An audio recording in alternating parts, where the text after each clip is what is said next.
अस्सलाम वालेकुम जी, क्या हाल है आप लोगों का। आई होप के ठीक ठाक होंगे, खैरियत से होंगे। तो बीफ पुलाव कौन नहीं खाना चाहेगा, जो कि इतना खुशनुमा हो, दिल चाहता है देखते ही बस इसे खाना शुरू हो जाएं। तो इसके लिए चाहिए 1 किलो बीफ का गोश्त, जो कि साफ़ सुथरा होना चाहिए।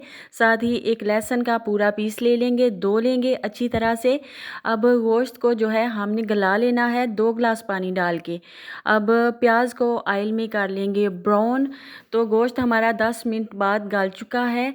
तो इसमें 1 गिलास पानी जो है बाकी रह गया है। इस पानी को फेंकना नहीं, इसी में तो सारा टेस्ट होता है। अब जो लहसुन हमने डाला था उसको निकाल के फेंक देंगे। उसका काम जो है लहसुन का वो ख़त्म हो चुका है। यहाँ पे हमें बस उसका टेस्ट ही चाहिए था। तो प्याज जो हमारा ब्राउन हो चुका है, अब इसमें हमने डाल देना है अदरक का पेस्ट। लहसुन का पेस्ट इस पॉइंट पे हम शामिल नहीं कर रहे, क्योंकि लहसुन ऑलरेडी हमने गोश्त के साथ डाला हुआ था, तो उसका टेस्ट जो है डेवलप हो चुका है। तो यहाँ पे हरी मिर्चें और टमाटर काट के मैंने डाल दी प्याज में, जो कि प्याज हमारा ब्राउन हुआ था। बहुत ज़्यादा डार्क ब्राउन मैंने नहीं किया प्याज को। और मिर्चें, टमाटर और अदरक को थोड़ी देर पकाएंगे। अब इसमें गोश्त, जिसमें 1 गिलास यखनी भी मौजूद थी, वो मैंने इसमें ऐड कर दिया। अब इन सारी चीज़ों को अच्छी तरह से पकाएंगे। मिर्चें, टमाटर वगैरह जो हैं वो भी गल जाएंगे बुनाई करते हुए, और आपस में सब चीज़ें यकजान हो जाएंगी।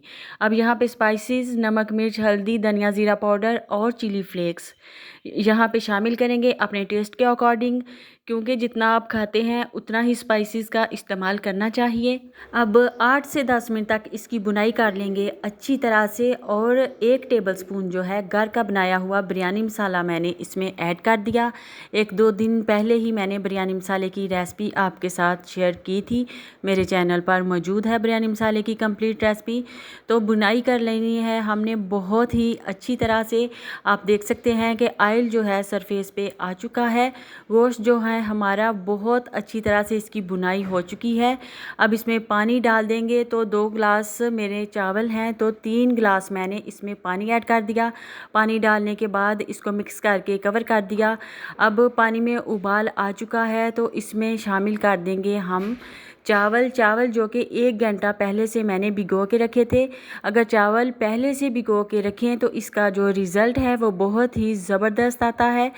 तो चावल लंबे लंबे और बहुत ही खूबसूरत खिले हुए पकते हैं, तो इस चीज़ का आपने ध्यान रखना है। तो इसको हमने कवर कर दिया।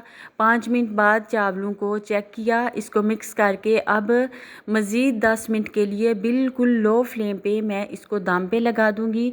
तो मिलते हैं 10 मिनट बाद। तो माशाल्लाह 10 मिनट बाद जो है हमारे चावल परफेक्टली तैयार हो चुके हैं। अब हम इसको डिश आउट करते हैं। फ्लेम जो है ऑफ़ कर दिया मैंने। तो अब चावलों को हम निकाल लेते हैं किसी प्लेट में। तो बीफ पुलाव जो कि मैंने बहुत ही आसानी से बना दिया। अब बच्चे भी इसको बना सकते हैं। बहुत ही आसान सी रेसिपी मैंने आप लोगों के साथ शेयर की।